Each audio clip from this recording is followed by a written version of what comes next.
Praise the Lord. இன்று காலை தியானத்திற்காக நம்ம பார்க்க போற வசனம் சங்கீதம் 119:16.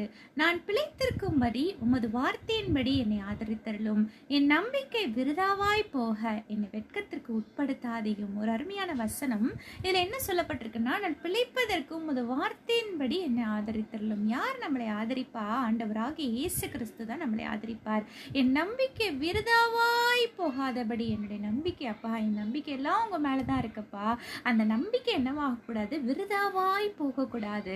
என்னை வெட்கத்துக்கு உட்படுத்தாதபடி அப்பா, என்னுடைய வேலை ஸ்தலத்திலையும் சரி, என்னுடைய குடும்பத்திலையும் சரி, நான் வாழ்கிற இடத்துலையும் சரி, என்னை வெட்கத்துக்கு உட்படுத்தாதபடி என்னை விலக்கி காத்தருளுங்க அப்படின்னு ரொம்ப அழகா இந்த சங்கீதம் சொல்லப்பட்டிருக்கிறது.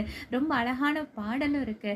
வெட்கத்துக்கு பதிலாக இரட்டிப்பு நன்மை தாரும் தேவா, வெட்கத்துக்கு பதிலாக இரட்டிப்பு நன்மை தாரும் தேவா, கண்ணீருக்கு பதிலாக, என் கண்ணீருக்கு பதிலாக ஆனந்த களிப்பை தாரும் தேவா.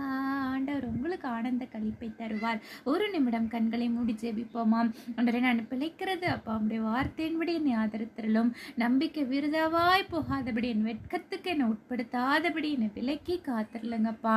உடைய கரத்தில் ஒப்பு கொடுக்கிறோம். இயேசு கிறிஸ்துவின் நாமத்தில் ஜெபிக்கிறோம் நல்ல பிதாவே, ஆமென். Have a nice day. Thank you.